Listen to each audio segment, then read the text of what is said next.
Welcome to the Mike on Much podcast. I am your host, Mike Veerman. We're here with our friend and trusted producer, Max Kerman. We're also here with our pop culture aficionado, Shane Cunningham, and Erica is working the dials as per usual. Guys, we got a big show today. We have a guest. We haven't had a guest in a while, like a proper interview with an artist. Today's guest is all the way from New Zealand, actually, while we were talking to her today. Benee, whose album Hey UX is out now. We will get to her in a bit. We'll set that all up. But before we do all that, guys, what's been going on? Lots of stuff's happened in the news.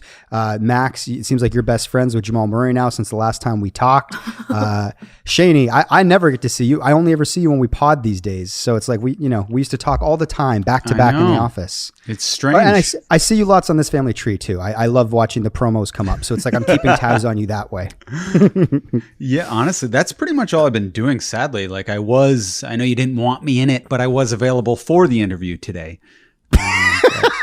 With Benee. You didn't want to be in the interview. What are you talking about? Well, you know me. I want to be included in things that I'm not included in. Sure. But had you asked me, I might have been like, I don't know. I don't like that sort of thing. I'm very busy. I'm a little busy. No, I get it. You've always been like that. It was a good chat, though. Maybe we'll save that for the setup of the interview. Yeah. I feel like something weird happened during the interview. Was it odd at all? Or No, it was lovely. No, she was very cool. Yeah, I mean, we can just talk about it right now, and not to so we don't have to have this big build up to this thing where we eventually go. So she's 20 and from New Zealand and very chill. And it was 9 a.m. when we talked to her. Big accent. Big accent. Oh yeah, Mike. I had one. No, it wasn't a gotcha question, but it was a. How would you describe this kind of question? I was kind of playing a trick on her. Did you like that moment? Well, Max pulled a switcheroo, which actually that's what I meant to say. Switcheroo. He pulled a switcheroo joke on Benee, which our listeners see. I feel like, but this is in our past episodes when we do this setup, then we get into the interview and then they get to listen to it. What we're going to do is set this whole thing up, and then we're going to talk about our lives, and then Benee's going to be in the. So how about I'm making an executive decision right now, Max. Right. I know you're the producer, but we're going to set up Benee after we're done talking because I want to hear about Jamal Murray. I want to hear about anything that Shane has to say. Can I guess the prank though before we get to the prank? What the prank was? Prank is too strong a word. It's not like you. But for Max, it was probably a very big prank. Yeah. You can guess it. I'll park that. Okay. I'll make it in my notes here, and I'll circle back to you. Or do you want to guess it right now? I want to guess it right now. Go for it. Let's do it. Was it hijacking Mike's? No. But then we'll go back and we'll come back to it. But was the prank that you pretended you were Mike from Mike on Mike? No. Mike was on the call with me. Yeah. Oh, no. I know, but they don't know who you are. Maybe they. Okay. Anyway, good tease for the story about it later. Hey, I got really inspired by your 500 push-ups a day, and I tried to do over my 100. I got to maybe 140, and I was like, I'm not doing it. It sucks. So that's as far more as I got. The goal. Make the goal. How many can you do in a row? Because that's when you can really get in high numbers. Because if you can do 100 in a row, 30. That's your record. I would think you were stronger. I don't know if it's my record. Well, I haven't tried to go for a record. I usually just do it in increments of 20, and then I'm like, okay, I'm taking a break. But okay, I'll give it a go. I'll check in next week on the pod. Okay, you'll get better results. Shane, you actually came up last night. I was on a Zoom with our mutual friend and friend of the podcast and host of Heist, Matt Unsworth, and he had listened to the pod where you said you do 100 push-ups now a day. And people were blown away on this Zoom that's how you're living, how you're just basically like a workout machine these days. Well, I'm doing more than 100 a day. I can do 100 in a row, and I wouldn't say I'm a workout machine. That's really, I'm doing that, and then I'm going for a run. And you can do 100 push-ups. Right. If you set that as a goal, 100 push-ups you can do in a minute and 10 seconds. So it isn't a lot of big time commitment, but it becomes very easy after you keep setting the bar higher and higher. Start with 10. Next week, do 11, 12, etc. You're really on a motivational tip right now. Are you kind of maybe transitioning? Start with family tree and then really kind of inspire people, get them to take care of themselves? I don't know. I find I do listen to a lot of that stuff, like Gary Vee and other people like that. There's a guy, Wes Watson. He went to prison for 10 years and all he did was work out in prison, and now he's a motivational speaker. But he's just fuck you. You can fucking do it. And it really motivates me. I like being sweared you're at. just kind of glossing over. What did he go to jail for? Murder. No, it was a drug offense. Yeah. Okay. All right. So I feel like that's acceptable. And, there's a good redemption story where you don't feel too bad for being motivated by him. But he's very like, get off your ass and fucking do it. And I've realized I like being sworn at. There's the other guy, I can't think of his name right now, who he swears at the camera and just makes fun of you for not being motivated. And I realize that's how I get my best results. Well to that. Oh, really? No, yeah, it's hard. I have an aversion to that kind of motivation. I like positive reinforcement and encouragement, and not like, not like that. You worthless piece of shit. Start doing some sit-ups. I'm like, Danica, calm down. I'll get in shape. Mikey, what'd you do this weekend? Anything good? Nothing like really of note, but I will say I'm I'm genuinely excited about all this vaccine news that's come out. Like it feels like shit is moving now. Like I was saying to some of the guys, actually I did a backyard hang with some of the Champagne boys. And it's funny because it's getting colder and we're really pushing the limits of like being able to hang out. And Sean Dawson, our friend, he actually ordered online like some $100 like heated vest that you plug in at home and then you like unplug it and then you can wear it out into the backyard. So we're basically going to see if it works. And if it works, we might order like 20 Champagne boy like heated vests to try and get through this cold part. That's amazing. Or maybe like I'll even like just invest in like an industrial like snowsuit or something. That's fun. But this is all to say that I feel like all of us were getting very gloomy about the prospect. And I think a lot of people have had this where it's like you've been able to get your social interaction by hanging out in backyards and sort of like, hey, this is like the safe way to hang out. We're all distance. We can still have a laugh. We can have some beers and then get on our bikes and go our separate ways. So then the idea of this winter coming was like, oh shit, like it's going to be like 3 months of kind of like real isolation and whatever your cohorts are or who you're bubbling with. But then this news came out where like these 2 vaccines have this like super high efficiency rate. And you're like, okay, these months don't seem like, yeah, they're going to be tough. But it's like, I was likening it analogous to like a car ride where it's like, oh, it's 4 hours to get to Ottawa, right? And it's like, I don't want to be in a car for 4 hours, but you have a destination. I would say for the vast majority of this pandemic, we don't know when the ride was going to end. We're just like, well, we're just driving. We don't know where we're going or when we're getting there. For the first time, it's like, oh, you can kind of start to plan around, barring like major setbacks or some crazy shit. It's like you can kind of start to see it now. You can go, holy shit, like this time next year, I think we might be back, knock on wood, all that stuff. You don't want to jinx it. But I would say that news, the more I've thought about it, I started to get invigorated. I'm like, I can see my friends again. We can like hug, like it all starts to feel very possible again. I don't know. How did you guys feel about this news? Just learning. Just learning the news right now. I'm just processing it right now, Mike. News to Shane. What was the thing that we had to tell you about a thing from last week. Four Seasons landscape. Four Seasons, yeah, that's right. Which was very funny. And I didn't know it was actually beside a crematorium and a dildo thing. I thought you were kind of just being funny. It was actually true. It was like truth was stranger than fiction. Well, Shane, this is also true as well. So there's 2, Moderna and Pfizer. They have these 2 vaccines, 90 and 94.5% success rate if you get vaccinated. If you're the 94% success rate one, that's going to be hard to, or the 90% one, it's going to be hard to compete with the 94% successful vaccine, right? Because I would want that extra 4%. Do you know anybody who wouldn't get the vaccine? Because it feels like all of our friends are like, sweet, like I want to be first in line. Obviously, you got to take care of the old people and the healthcare workers and stuff. But do you know anybody? You don't have to name names, but anybody who's like, nope, not doing it. I'm a little hesitant, not because I don't believe in vaccination, but because it's so new. I'm scared they might have got the mix wrong. And then sure, it's 94% correct for the first 2 weeks. But then what if people stop dropping like flies or start dropping like flies? You're saying like you don't want to be in the first wave. You'll let the first wave of soldiers storm the beach, see what happens, and then you'll come rolling off the ship like much later. Yeah, unless I'm a total pariah if I don't get it. But I'll see like, oh, is anyone else kind of scared like me and kind of wants to test the waters? But if it's like, no, you get it or you're a weirdo anti-vaxxer, then I'll get it. More than anyone in our friend group, anyone that I know, any of my close friends, have taken to this life much more than other people who are sort of itching to get out. You're kind of like, I'm good to keep doing this. I mean, you asked the question the other day, was it on the pod about the $1 million? How much money would it take? Would I keep it going this? For money? Yeah, I would for money. Erica, will you take the vaccine?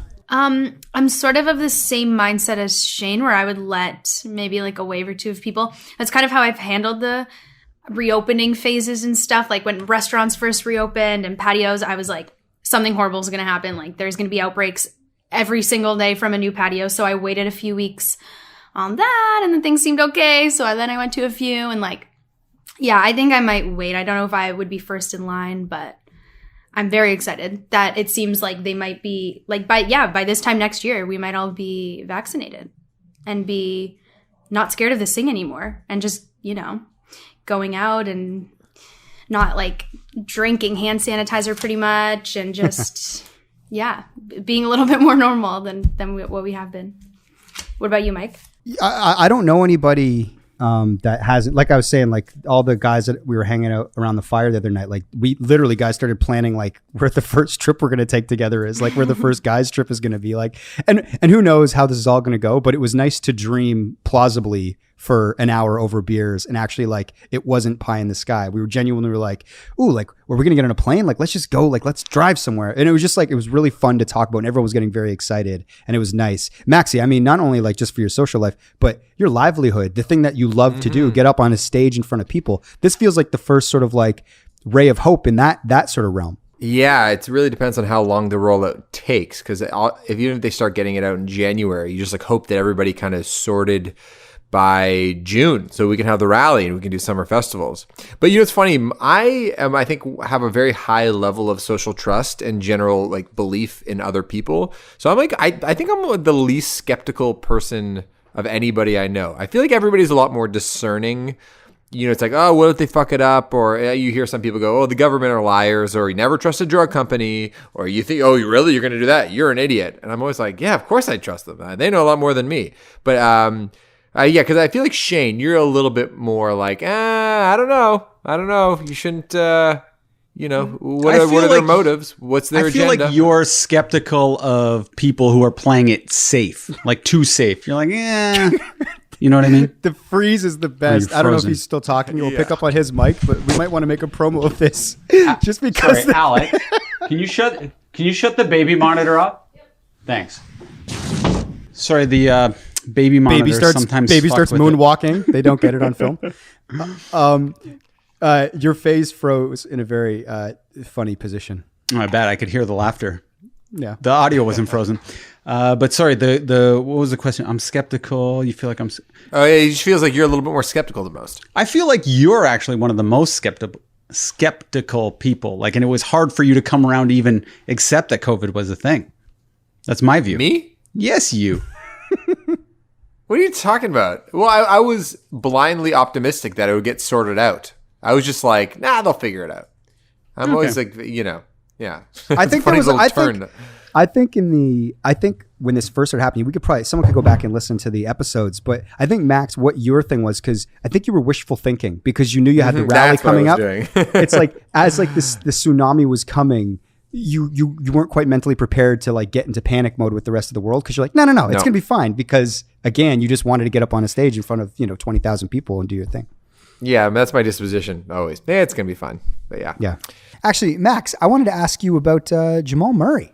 I feel like it's been all over social media. Yeah, so in the past, the band has been lucky enough to get swag, and sometimes, if I get an iPhone and I get hooked up with a new iPhone, I'll kind of give away the older version. I think I gave one to Mikey V. We've just been like very lucky in the past with like getting sweet stuff.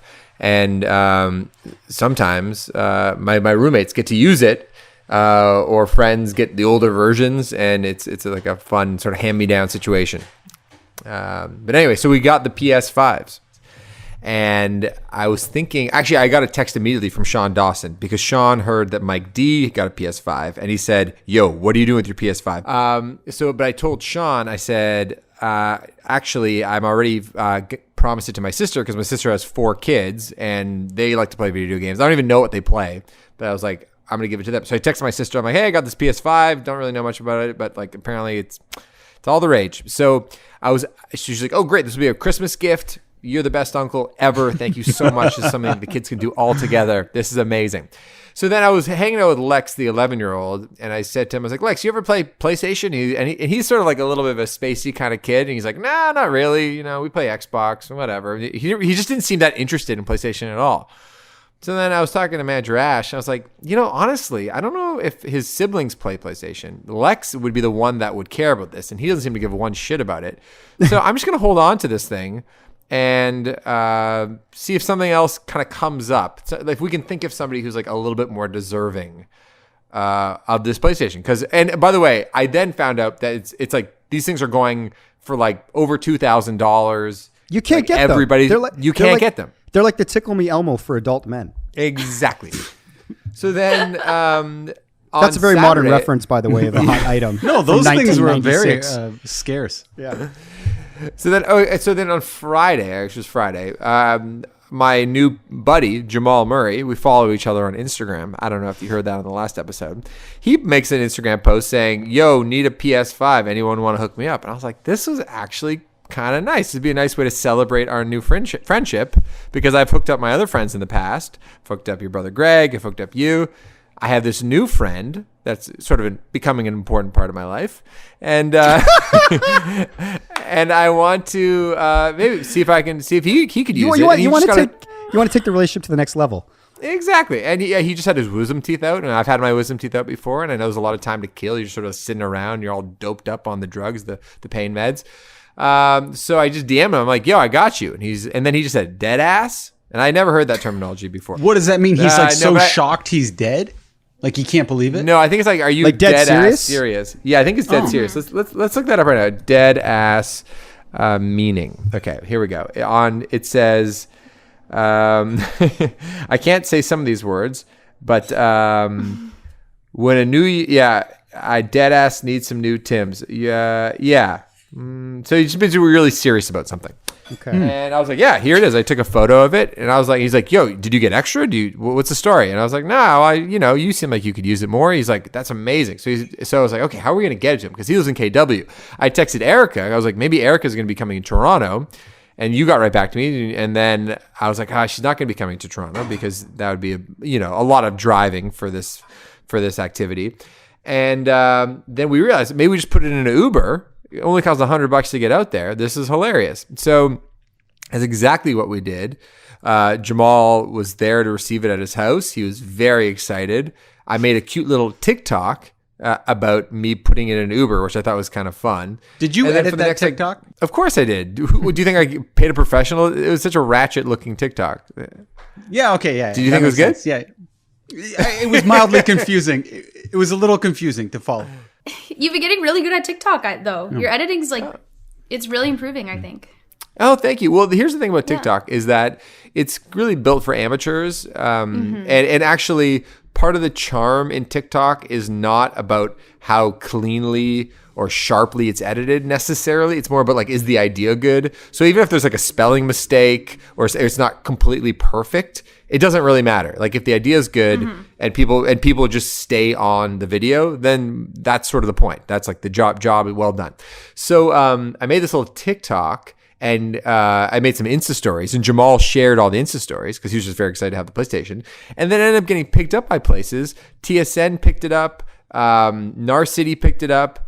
And then Bleacher Report picked it up, and they're all these aggregators are just ripping my TikTok that I made in the car in 15 minutes. And Bleacher Report has 14 million people on Instagram, 9 million on Twitter, and it became a bit of a news story for a very long time. And for the last 4 days, I've just been getting DMs being, "Yo, give me a PlayStation." This is from random people. Oh, not from your nephew. Not from my nephew. Actually, you know what though? The morning, because my sister said, "Hey, so any word about this PlayStation?" I'm like, "Oh, there's don't go on TikTok. Don't go on TikTok. Stay away from social media." Yeah. Well, it's funny, Maxie. I was with Sean Dawson and Mike D from your band, and DZ was going on about how he got this PlayStation. He's a super gamer, so he was very, very happy. And all those guys play video games too. I don't play video games, but they were all very, very excited. And And then Sean said that he literally was trying to get yours off you, but that you were giving it to your nephew. And everyone was like, you can't really you can't fault the guy. That's a really nice thing to do. And then literally 2 days later, I see this shit on Instagram. And me and Danica were like dying laughing. But you've now explained that, that maybe your nephew wasn't that into the video games in the first place. Yeah. And Sean called me Judas, by the way. For betraying him.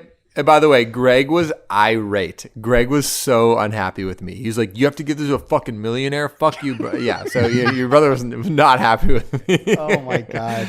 But I was like, Greg, if we get invited to a basketball game, if Jamal hooks us up with courtside seats and you're my guest, you'll be thanking me because that'll be a cool thing to do. So just come on, man, give me a break. Yeah, but trust me a little bit. But then you're gonna have another Veerman that's pissed off at you if you do that. Yeah, that's right. You can't win. You cannot win. You can't. I'm the guy that. But Erica, you did say after this all came out, you did text me and you're like, I would have driven to Toronto. That would have, if this is what you needed me for, I would have done it. Yeah, I would have. It was a very vague text. You were just like, oh, will you be in Toronto?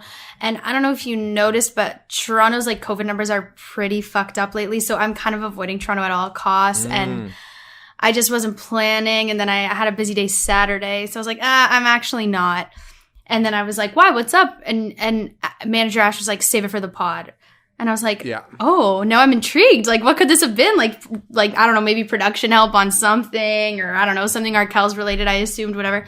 And then, the next morning I woke up and I saw this all on Instagram unfolding. And I was like, Max, I would totally driven to Toronto for this. Just a quick pull over, throw the PS5 in the back, hit back on the Gardner. And I totally would have done that. But you would have gotten the video too, Erica. Instead of that Uber driver, it would have been you on Bleacher Report, as they totally. I didn't think of that part. Oh, that would have been good.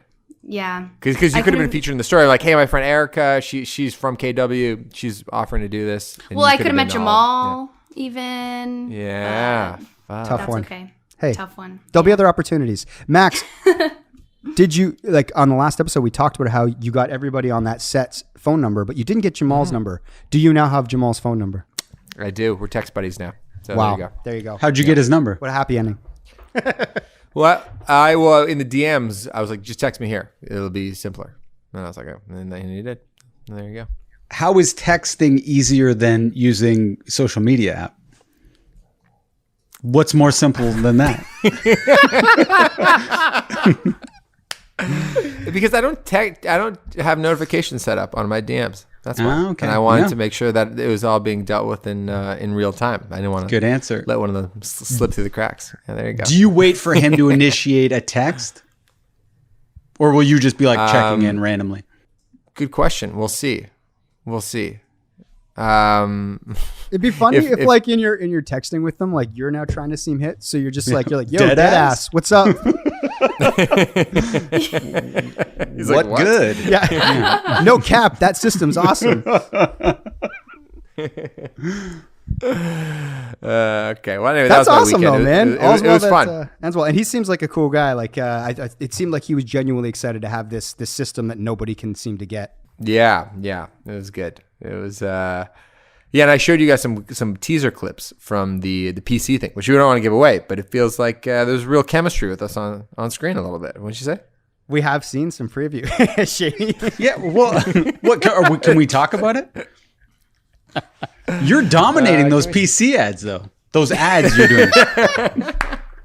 Do other people talk in them, though? I know you sent us the ones where you're dominating. Is there ones where other people get the pass the ball? No? Yeah? No, I sent you the good ones is all. Okay. Good stuff. All right, let's get to Benee. All right. So like we alluded to off the top and did almost more of an intense tease than it maybe needs. But Max and I today talked to Benee. Like I said, she was in Auckland, New Zealand. You'll hear this on the interview. There is video of it, so maybe we'll put some clips up. But we haven't done one of these in a while, Max, where we kind of sat down and spoke to an artist. We've certainly never done one on Zoom where it's an interview. We've had people on joining the pod, Haley Alsacer. We've had Meg McPeak on, but that was less there was kind of an interview in the conversation, but it was far more of a hang, when we did the Jay Onright thing. This felt like more of an old school, we're going to sit down and talk about this person's sort of, creative process, maybe their journey to this point. But yeah, Maxie, how did you feel? It was 9 a.m. for her. It was 3 p.m. for us. Yeah, she was really chill. And I mean that in a complimentary way. Like, even though she's 20 years old, she seemed to have just like a lot of natural confidence about herself. You know what I mean? Like, and it wasn't like she wasn't happy to be here. Like, I think she was like enjoying the conversation, but it really felt like she had that like very casual New Zealand charm. And as she said, she's on island time. That's just the way she is. So I found that to be very, very cool. What was the prank, Max? I'm very excited for this. Set up your switcheroo, Maxie. Yeah. Okay, so this is what happened. Because she's from New Zealand. She's a pop star. She's 20 years old. So I said to her, you know, I know you're from New Zealand. You're young, you're a pop star. And I'm sure you get this question asked all the time. Because New Zealand's a small place. Have you ever hung out with Flight of the Conchords? Does that mean anything to you? Do you get the switcheroo? Because people would have thought I was going to say Lord, because Lord is from New Zealand. My first guess was going to be Flight of the Conchords. I actually was thinking, wow. Wow. Well, the funny thing is, I was going to ask that off the top if they knew Flight of the Conchords. Actually, I didn't know Lord was from New Zealand. Okay, so Shaney, there was a huge controversy involving Four Seasons Landscaping. There are 2 viable vaccines, and Lord is from New Zealand, quite famously, actually. Yeah. So if I didn't know there was a switcheroo coming, I would have said, "Oh, Flight of the Conchords." That was going to be my thing. And that's huge. Why you're the pop culture in my opinion, aficionado. They're way bigger than Lord. Than Lord? Yeah, you're nuts. No, they're pretty 10 years ago, she was big. She was big 10 years ago, but they're still they're bigger popping now. Yeah. Well, yeah. Well, maybe because he's on Moana. He plays the crab. They're Jermaine. It's the best song in Moana. Erica, have you listened to Benee at all? I listened to her yesterday. Yeah, actually, yeah. And I like the song with Grimes. Right? Yeah. She has that one song with Grimes, but that wasn't the big hit, was it? No, Supalonley is the big one, which if you've heard, you're like, oh, I know this one. Yeah. Yeah, she was cool. She was really chill. I was just on there for technical support, but yeah, what was your takeaway? You were watching Max and I. Like, it was only the 3 of us were on a screen, but there was like other people like in the chat that were like her manager and like the people from the label and stuff like that. Were like, it's kind of weird because you're doing this thing, but you can see like 4 other squares that aren't like. I don't like that move. I find that weird. It's a little odd for sure. Mm-hmm. But I just think of it like when I've done other interviews with, like artists, they always have people with them that bring them through the car wash, and you just kind of always. But at least you can see them, Mm-hmm. And I will say, Greg Stewart's office, for people that have been listening to this podcast for a long time, they would always stay outside the office and we'd shut the door. So it ended up actually just being me and the artist. So actually, it was more rare actually that the people, like the management, would sit in. Maxie? Yeah, it wasn't. We hardly ever got that. What was your takeaway? Because you were watching the whole thing. Yeah, same thing. She was incredibly chill. She has great eyebrows, and yeah, she seemed cool though. She seemed really nice, and yeah, I always just wonder, like, especially with you, Max, because obviously, like in Canada, you have quite the notoriety. Everyone kind of recognizes your face and your name and stuff. But I always wonder with international folk how familiar they are with you, right? And like I was having a hard time kind of gauging, like, I almost want to be like, do you know who he is? Like, you know what I mean? Yeah, what are you, what's your New Zealand numbers? I like we've never been in New Zealand. So, I mean, I imagine, because it was done through the label, through Universal. So there might have been a heads up, like, oh, this guy's in a band from here. But there's like so many fucking artists in the world. So, and we're not totally in her scene. So I wouldn't expect, but I appreciate you sticking up for me. That's very nice of you. Yeah, I almost unmuted myself and chimed in there, but yeah. Do you know who the fuck you're talking to right now, Benee? Shane, did you have any more questions about Benee from New Zealand? No, that's all. I'm excited to listen to this. Let's throw to it. Let's get to Benee.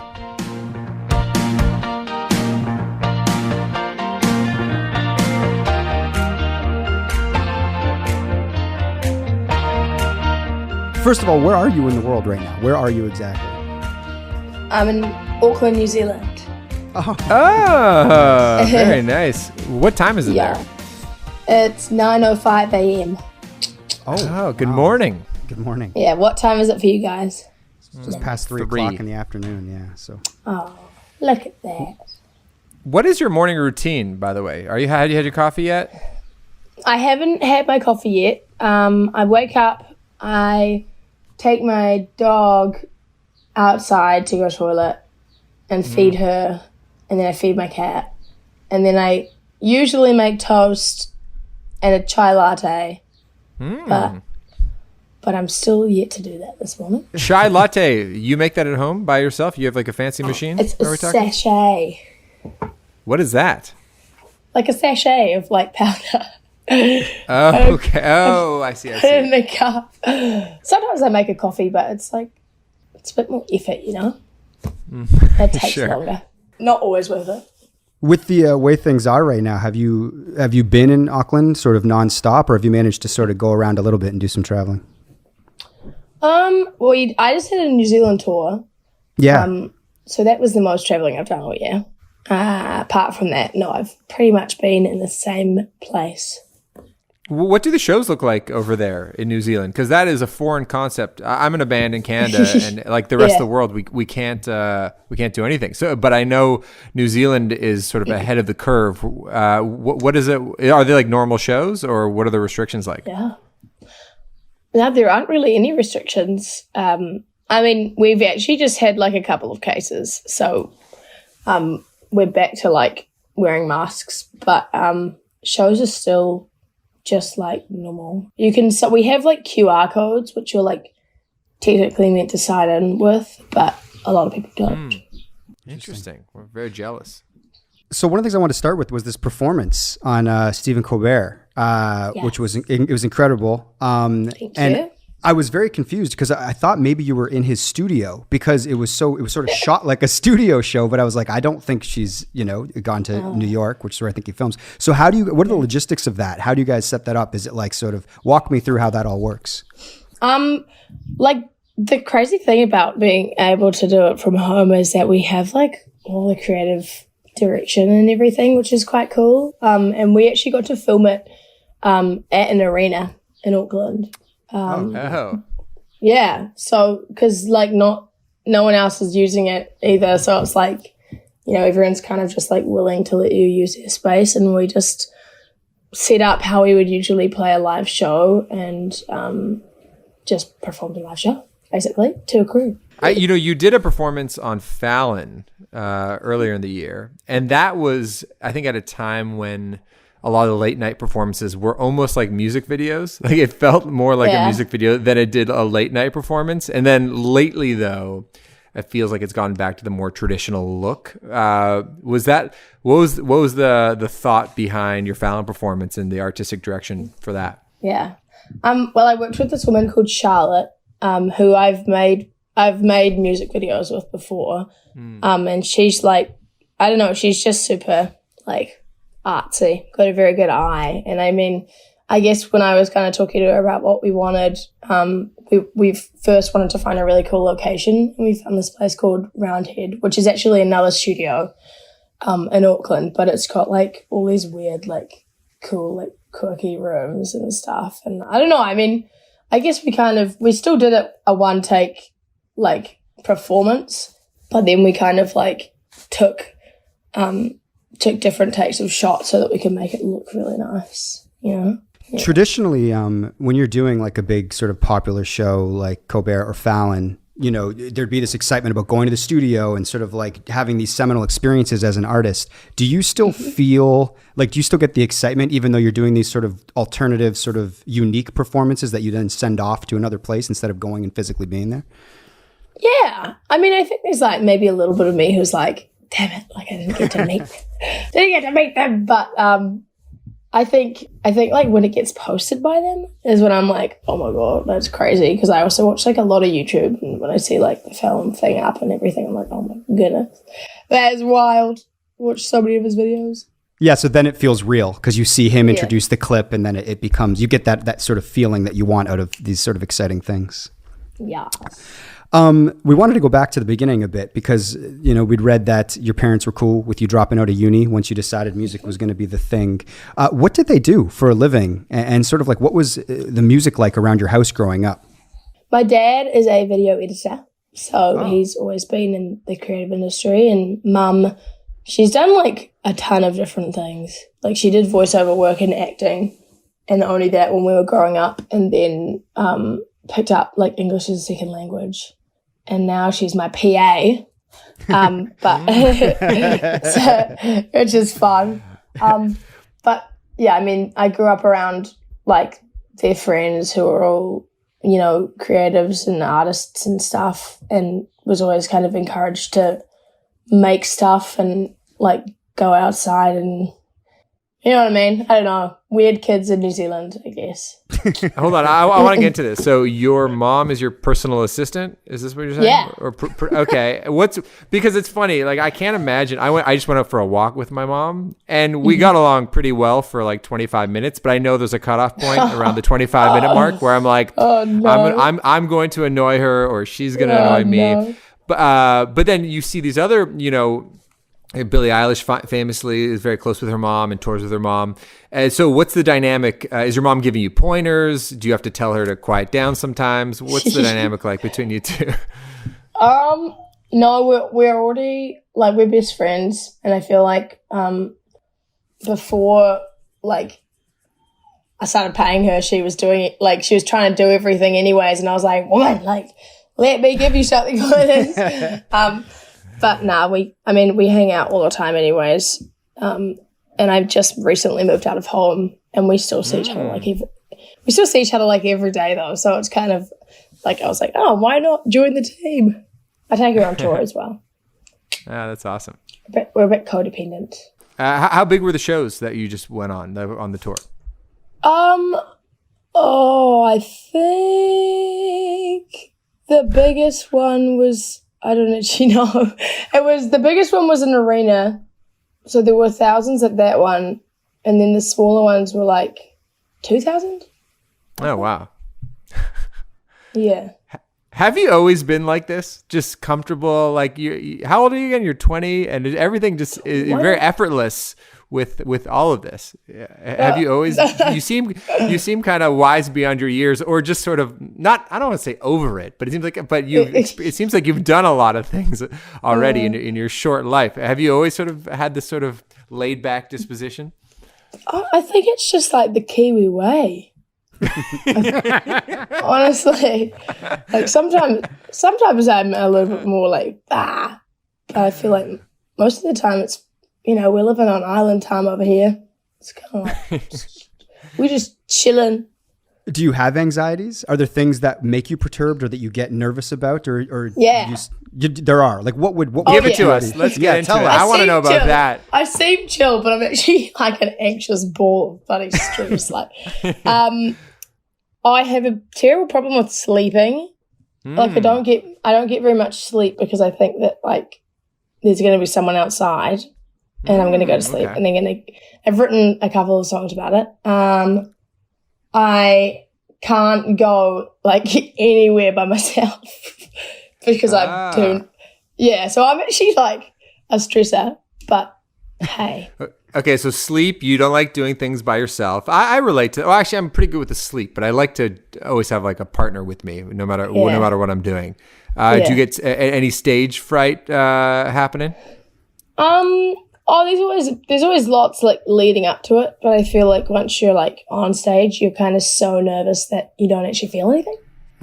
Yeah, you're numb to it. I get it. Yeah.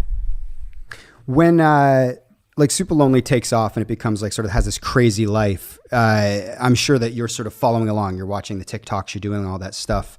At what point does that sort of become, I guess, just normal? Or is it still something that you still are like, I can't believe this is happening? Like, I'm always fascinated by that sort of like transition from like my life, this is all new in my life, to being like, oh, this is just my life. Yeah. When's the last time you looked at a Supalonley TikTok? Like, do you do that anymore? I haven't seen one in a little while, actually. But no, I don't. I think it all still feels pretty surreal to me. I don't feel like anything that like happens to me in my music career will ever actually feel like normal.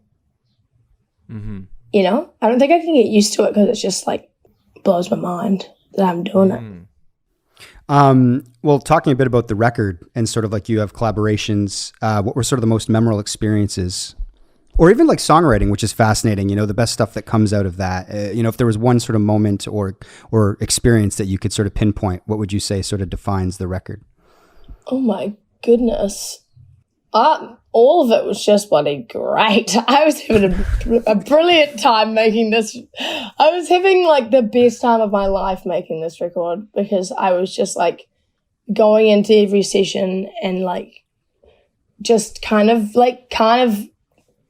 playing a bit, like just like messing around and not really like, I don't know, not really taking myself too seriously and saying, you know, joking about doing a drum and bass song and then actually making like a low-key like drum and bass EDM song. And then, I don't know, everything was kind of like, I don't know.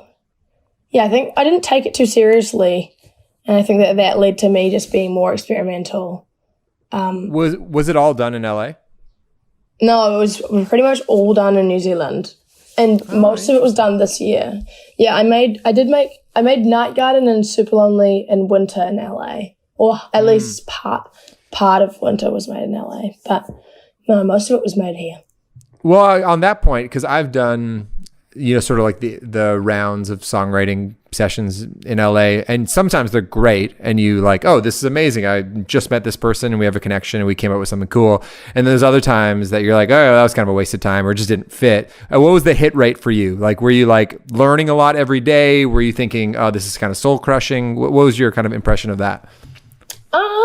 I think, because I had broken up with my boyfriend like 4 days before leaving to LA, so I wasn't really like in the mood to be talking to anyone, because normally like when that kind of stuff happens, I will literally go and be sad in my room for like a month or whatever and not want to talk to anyone except for my friends and my family. But I mean, I don't know. It was weird for me, to be honest. Like the first couple of sessions where I made a song of mine called Blue and Supalonley, I had my producer, and I was working with this woman called Jenna Andrews, who's a friend of mine. She's Canadian. I just looked that up. Right? Yeah, she is. Yeah, and I don't know great. Her. You normally know every Canadian, no matter where they are in the world. You should meet her because she's really, really cool, and she's like, actually, I mean, I don't know, Chris. We know her manager now. Chris Smith is, I think, her manager. There you go. Helped discover her. Anyway, yeah, go ahead. Sorry, there we go. I cut you off. That's right. Yeah, but I mean, I feel like getting into the sessions with her was really nice because I could just like, you know, comfortably like talk to her about everything, and she wasn't like there trying to do everything for me. You know, she kind of understood that I write my lyrics to my songs, and she respected that, and that's how we, you know, ended up collaborating in a nice kind of way. Some sessions I did. There were some other sessions that I liked. I loved working with Kenny Beats.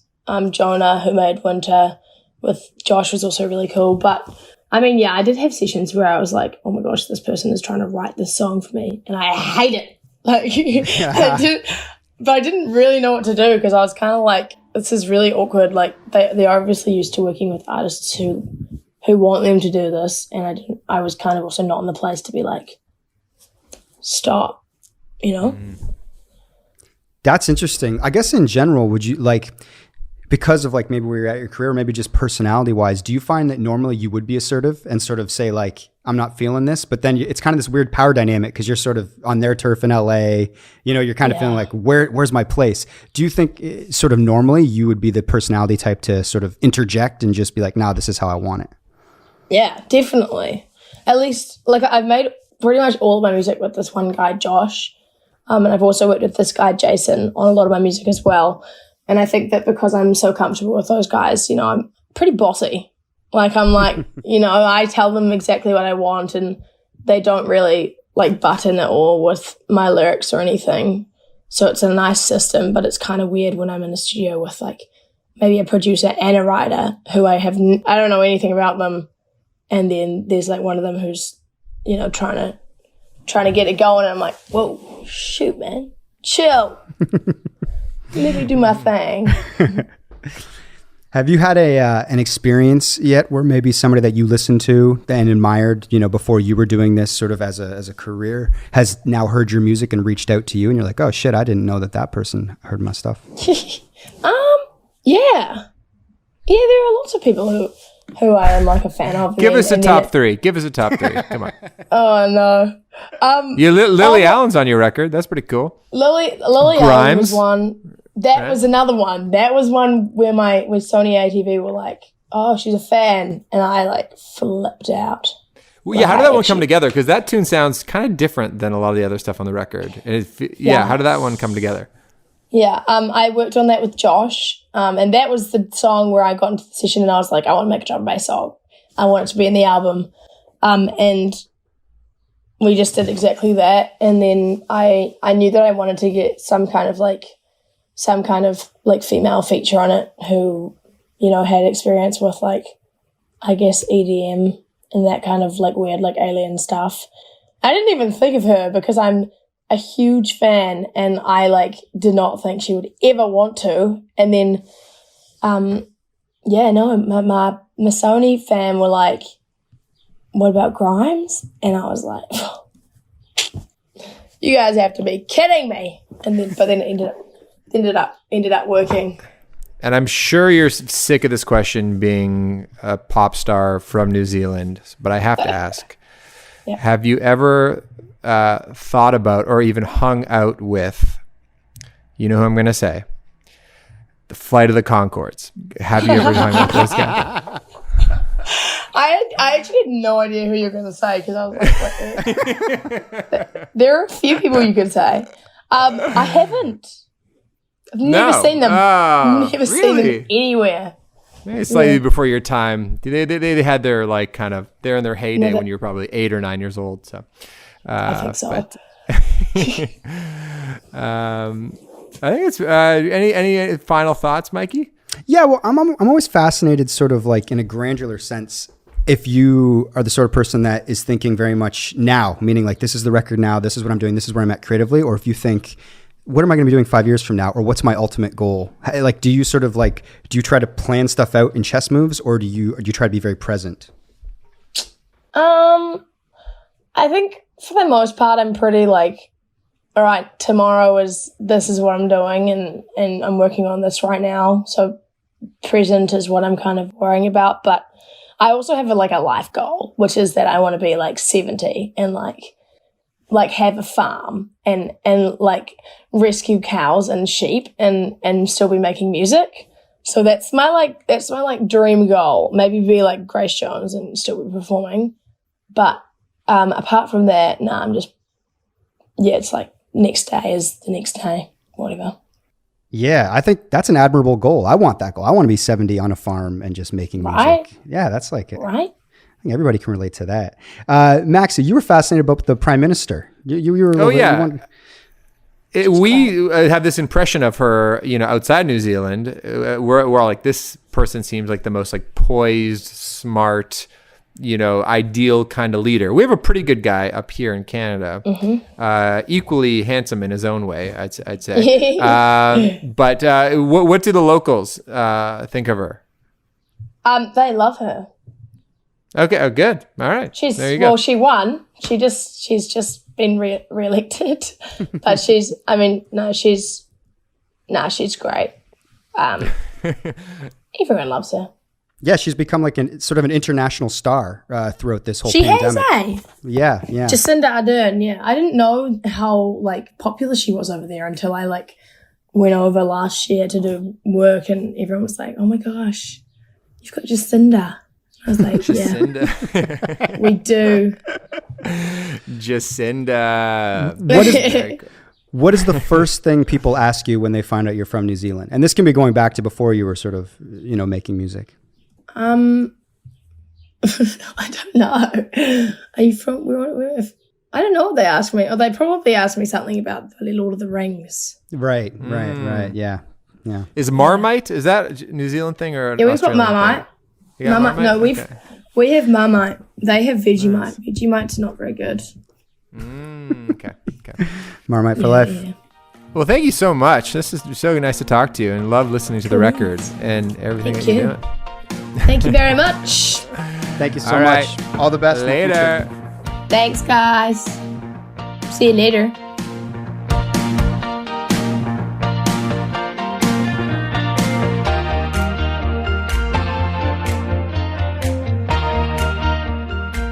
All right, welcome back. Thank you so much to Benee for giving us some time today, and it was nice. Yeah, to do an that interview joke again. played much better on air than it was when we were told it. No, I'm kidding. I obviously For our listeners, yeah, Max still has, or Shane still hasn't seen the interview. We literally just okay, well, you know what though? We're here. We're in the part of the show that we save for the back end, and that is Shane's surprise. Shane, what do you got for us? So have you guys heard of this George Clooney thing going around? Have you guys heard about this? Have you? Yeah, I think I've seen it. So What the are you talking name of... So this is inspired by you a little bit, Max, and your generosity as of late, giving your PlayStation 5 to multi-millionaire all NBA All-Star Jamal Murray. It's like, George Clooney, you give your money to millionaires. George Clooney is giving his millions to presumably his lesser financially well-off friends. So he's giving $1 million to 14 of his closest friends. And I was just curious, one, what do you guys think of that? Two, do you think Brad Pitt's in on the mix there, or if it's just his lower income friends? And three, what is the most generous gift that you've ever been given or thing you've done for someone else? So there's a lot here going on, this back section, a lot of pressure on me. Okay, first let's talk about what we think of George doing this. Well, yeah, I want to know who leaked that. Like, because that kind of gift, usually when rich people do generous things, unless they're like at a ribbon cutting thing, you don't do the thing where like, hey, publicists, make. Yeah, He gave an interview about it. Yeah. Like, there's quotes from him He talking pulled about a why Max. he did Max, it. you're doing TikToks about your generosity and leaking them to the press. I'm air quoting right now. No, but I mean, obviously, I'm at a different level. Interested. No, but I'm saying that, like, did he just bring that up in an interview? Because that's a weird thing for someone to be like, hey, by the way, so George, what have you been up to lately? It's like, well, I give $1 million to 14 of my friends. Like, how does that come up? Like, how does the interviewer know to bring this up? He was like, these people have helped me in my life. He's like, so many people have helped me in my life. So I was thinking, what could I do to help them? How about $1 million? Okay, but here's the thing. So I thought about this. Like, no, I do not think Brad Pitt, although he's probably one of George's close friends, it would seem, he didn't get $1 million.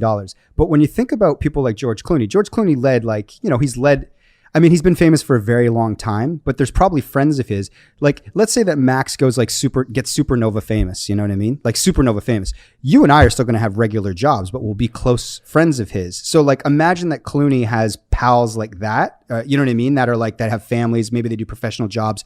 They make money, but they don't make $1 million. So George giving those people $1 million, like say one of his friends is like, I don't know, that he grew up with as a dentist. That guy getting $1 million is a huge thing. And because I was like, who is getting this money? You know what I mean? Like, and that's all I can think is it must be people that aren't like George Clooney wealthy, but they're just sort of like regular people that are his pals that, maybe make, whatever they make a year. Does that make sense? I wonder what his net worth is. Do we have anyone fact checking or could pull that up?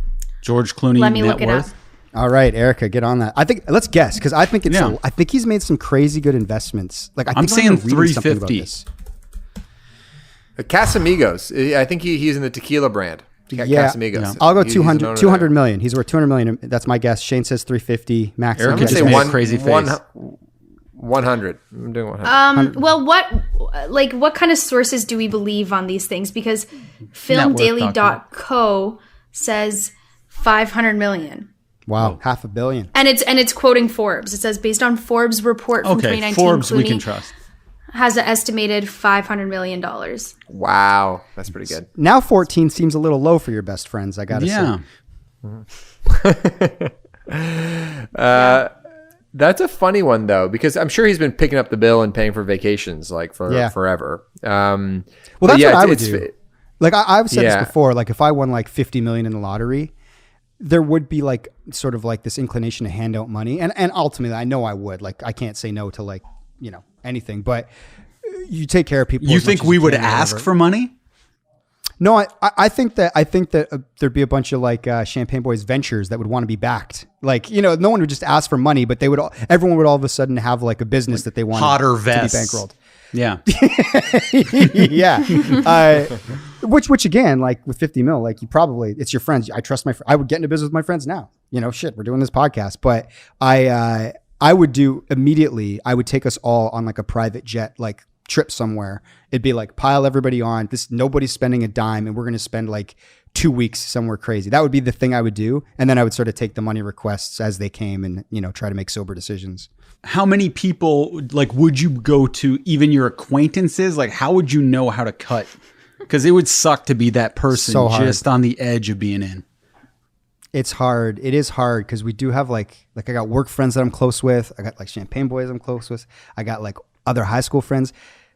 I don't know. It probably looks something like my bachelor party, which you both were on. So congrats. You make the millionaire private jet. I kind of think it kind of depends on like the friends. So there's certain friends that are doing better than others, but not because they're smarter or sometimes it's just like they've chosen a line of work that's like less lucrative, but they're actually doing more for the community. So it's like if you had a friend who's like a nurse or a social worker or a fundraiser or some of that, who's like, it is making less money than someone who has a bullshit job, but is making a lot more money, then maybe you're more inclined to help the person that is giving back through their work in a different way, but not making as much money.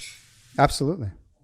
And those are the kind of people I think George maybe has in his life that he's like, you know, that money could be game changing. Shane, what was the other question? What was the best gift you ever received? Yeah, you get to pick. Like, what's the most generous thing that's ever happened to you?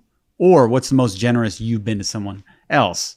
I'm interested in Max because he seems to be giving shit away quite often. Ooh, good question. I mean, there's been lots of... Are you talking about like financially? Like, is that what you mean? Or just like... I mean, like even like last year for my birthday, like, you know, Ash arranged for like Nick Nurse to show up. That was a really nice, thoughtful gift. But I'd say one thing that kind of sticks out to me. So for listeners of the pod, I did that story read about Peter Rosenthal and his career as a social justice lawyer in one of his cases, and I love Peter. And Peter's a very generous guy. And he made a good living being a University of Toronto professor, but by no means was like loaded. And he has like a big family that he's very generous with. But I remember being at McMaster, and I was probably 20. I was living on Arkell Street, and I was home for the holidays, and I saw him at some family event. And I mentioned that I wanted to get a basketball hoop for the driveway. And I brought this up with him only because at his house on Palmerston, we grew up playing a lot of basketball there. So I just said, hey, Peter, inspired by your driveway, I think we're going to go get a basketball hoop. And Peter goes, oh, how much is it? Like, I'd love to pay for it. I'm like, what are you talking about? He's like, and then he just gets out his wallet and just starts handing me $20 bills. He probably handed me like $250. He's like, Max, I don't think I've ever got you a gift. Just take it. No, it would make me feel really good to do it. Can you just take the money?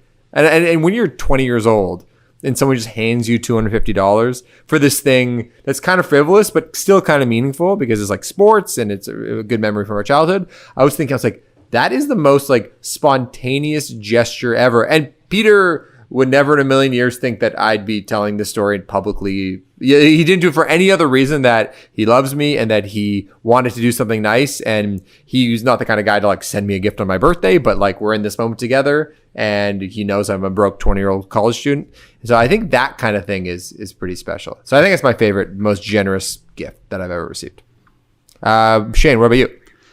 I took a friend to the keg for their 40th birthday. No, which like I didn't really know it was when their birthday was, and they when like we were talking, and they were like, "Oh, it's my birthday today," and I took them to the keg, and it came to like $350 the bill. Who is the friend? Do we know this person? His name was Khan. But he might probably really appreciate it though. That the spontaneous generosity is pretty cool. Yeah, I know it doesn't seem huge because it's the keg, but that's $100 more than that Rosenthal doled out for the basketball hoop. It's true. Very true. Erica, what's the most generous gift you've ever received or given? Well, I feel like sentimental gifts sometimes are a little bit more like like my grandma one time gave me a necklace, which was very generous of hers. Because I mean, she has 3 other granddaughters she could have picked, but she picked me to have that necklace. So that was really nice. Yeah. And it's real gold. So like, I don't want to brag, but like I have like some real gold. So, yeah, probably that. Mikey, what about you? The most generous gift I've ever received is easily the championship ring that my brother got from MLSC, the Raptors championship ring, which was like worth a lot. And, you know, he worked for the company. He earned it. It says Veerman, but he literally, they gave it to him that day and he came over to my apartment and gifted that to me, that's easily the most generous one that I've ever received. And sadly, I think maybe one of the best gifts I've ever gotten is the facsimile cheapo version of the ring that Greg gave to you. You gave to me. That really, That's right. the freebie ring. I got the free replica. And you got $20 value, but it meant a lot to me. Well, I honestly, you know what? It was actually a pod listener, and I'm sorry for not like remembering your name right now. You'll probably please DM us if you're listening to this. I think they DM'd either me or the Mike on Much Instagram, but they said like after listening to the story with my brother, or maybe they saw my post and they said, "Hey, now that your brother's giving you this, does that mean Shane gets the one from opening night?" Oh. And that was the thing that got my brain. And I went, "Oh my God." I'm like, that is such a great idea. I think I just like LOL'd. And then like it was like maybe like it was Christmas like a month later, and then I gifted it to you that during a pod. Much like the ring, that tarnishes it a little bit. Like it's tarnished a little bit now. Yeah. No, I'm kidding. I just wanted the ring is tarnished a little bit. I was trying to work that joke out the entire time. No, it still means a lot to me. Yeah.